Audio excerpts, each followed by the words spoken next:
তোমাকে ভালোবাসার ভাগ্য হইল, কিন্তু তোমাকে পাওয়ার ভাগ্যটা হইল না। তোমাকে ভালোবেসে বুঝতে পারলাম ভাগ্য মানুষকে কতটা নিষ্ঠুর খেলায় ফেলতে পারে। আমি সবসময় ভেবেছিলাম তুমি আমার হবে। আমি তোমাকে আমার জীবনের শেষ মুহূর্ত পর্যন্ত আঁকড়ে ধরে রাখবো, কিন্তু বাস্তবতা হলো তুমি ছিলে শুধুই আমার স্বপ্নের মানুষ, আমার জীবনের সবচেয়ে সুন্দর উপহার। অথচ সেই উপহারটাকেই আমি কোনোদিন আমার হাতে পাইনি।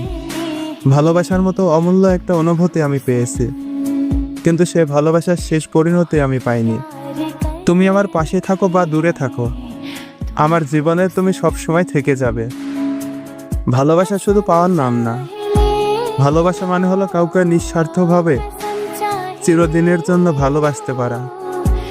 তোমাকে ভালোবাসার এই অনুভূতিটাই আমার জীবনের সবচেয়ে বড় সৌভাগ্য, আর সেই সৌভাগ্য নিয়েই আমি বাঁচবো আজীবন।